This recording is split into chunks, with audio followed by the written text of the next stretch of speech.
Hey everybody.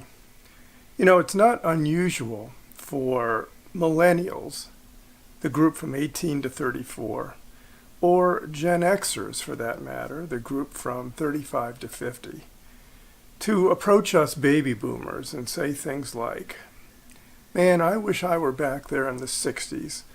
That was when political activism was really going strong. You had the women's movement, you had the civil rights movement, you had the peace movement all going at the same time. Those were heady times politically." And then they'll often say, "And during the 70s, wow, you took down Richard Nixon, who was intent on circumventing the law. And you did it with great journalism and with great political activism. We need times like that now." Well, what I'd like to say to the Gen Xers and to the millennials is that, first of all, great political challenges and great iconic moments come in every decade and every generation. And you don't have to look all that closely to realize that we're facing a Watergate-like challenge right now. This is one of those challenges to American democracy that calls for enormous vigilance and enormous skill on the part of political actors. Let's take a look at some of the parallels between Watergate in 1972 and what's going on right now. Now, back in 1972, John Dean, the legal counsel to Richard Nixon, warned him ominously, "Mr. President, there's a cancer growing on the presidency," he said. And what he meant at the time was that the White House was in full cover-up mode then. They had been contemplating burglaries, black bag jobs, blackmail, even the burning of buildings to try to silence their critics. John Dean, to his credit, was becoming more and more aware of the perils of this approach by the Nixon administration. But unfortunately, his warning fell on deaf ears. Well, look at right now.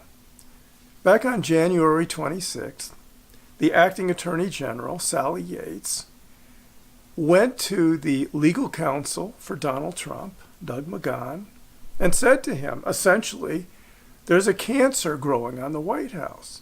You have a rogue actor in your midst, Mike Flynn, who spoke to the Russians about sanctions that had been imposed that very day, and has been lying about it ever since." What did Donald Trump do? Well, you would have thought that he would have immediately called Mike Flynn on the carpet, given him a dressing down after he debriefed him, stripped him of his security clearance, given a speech to the American public letting them know that a lot of misinformation had been put out, and he wanted, in the interest of transparency, to set the record straight. He might have gone to the vice president, to whom Mike Flynn had lied, and let the vice president know that the information that he had gotten to date was false, and give him a warning that he shouldn't be repeating that information. Did Donald Trump do any of that? Hell no, he didn't.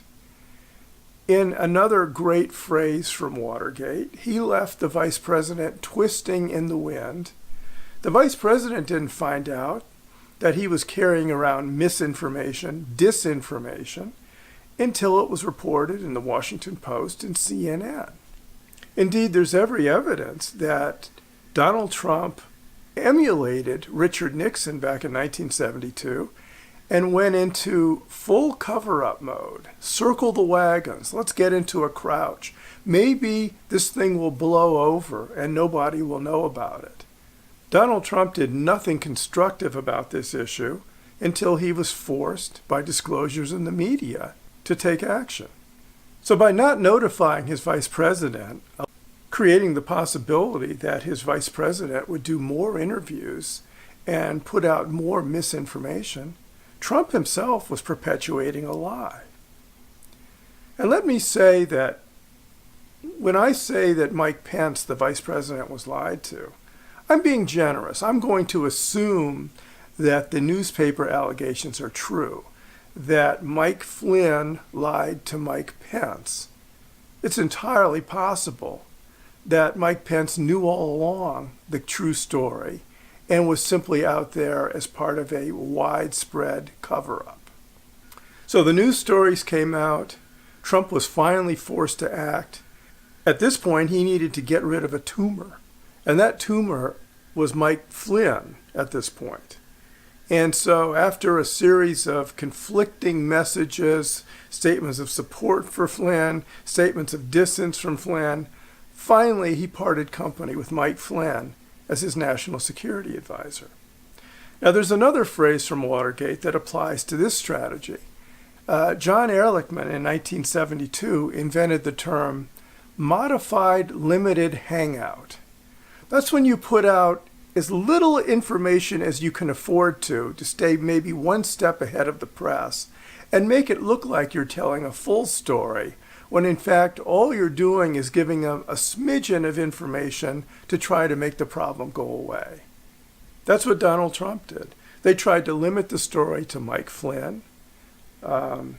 We had one rogue actor. He lost the trust of the president, and now he's gone. Can we move on now? No, you can't.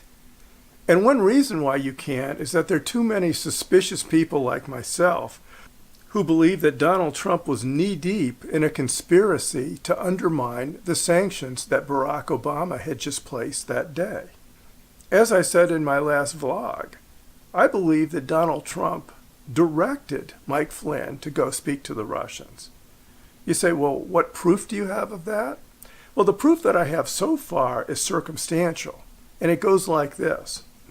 There is no way that Vladimir Putin would have modified his own behavior had he not been assured by Flynn that this message of, we're going to take another look at these sanctions once we get in office, so don't react too strongly now. Wink, wink, nod, nod.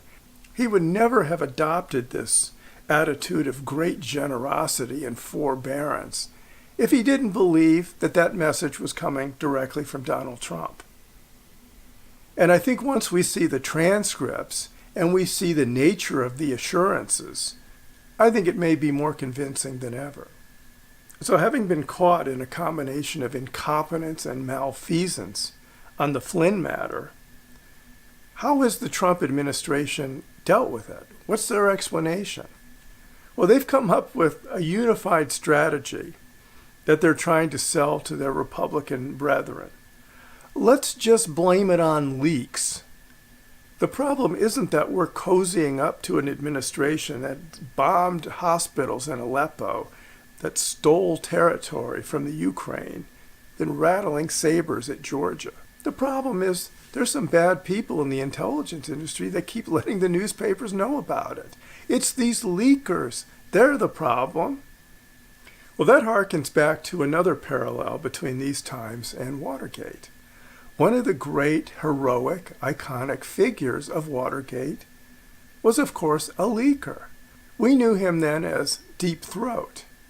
We now know him as Mark Felt, the deputy director of the FBI. Without the leaks that came out of the FBI, Woodward and Bernstein would probably eventually have gotten to the bottom of Watergate, but for the Washington Post and for the country at large, it would have been a longer, far more painful, and rockier process. So let's talk about leaks for a second. Mark Felt, to me, wasn't a leaker. He was a whistleblower. There's a difference between a whistleblower and a leaker. A whistleblower is somebody who leaks information that exposes government corruption and benefits the public good. A leaker, or should I say a bad leaker, is somebody who exposes information that undermines government policy and hurts the public good. Nothing that Mark Felt did injured the public good. Likewise, nothing that intelligence operatives have done has hurt the public good. It's all redounded to the benefit of the citizens of this country. Now, I think that Donald Trump has a serious problem because I believe that at this point he is starting to lose the intelligence community. The intelligence community has reached the same conclusion that many of us have reached. which is that Donald Trump really has no loyalty to the democratic underpinnings of this country. His loyalty is entirely to himself. And they're loath to give him information because they're deeply suspicious about how he will then use this intel. It's a terrible situation where your intelligence community does not believe in the president whom they exist to serve. And that leads me to one of the important distinctions that I would draw between the current times we're in and Watergate. The distinction is this. I actually believe that Richard Nixon was a better person than Donald Trump. Richard Nixon, for all his deviousness, all his Machiavellian tendencies, still fundamentally believed in the American system and the American democracy. Yes, he had an enemies list, but I believe that Nixon was embarrassed when his enemies list was exposed to the public. Donald Trump has no such embarrassment. Donald Trump wears his enemies on his sleeve.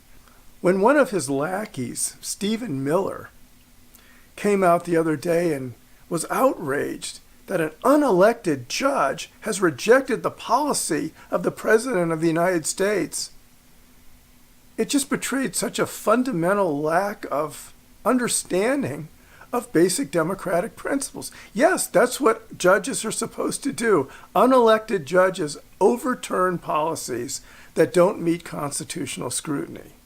In 1954, when the Supreme Court ruled that segregated schools were not constitutional, do you believe that if it had been put to a democratic vote, that integrated schools would have prevailed?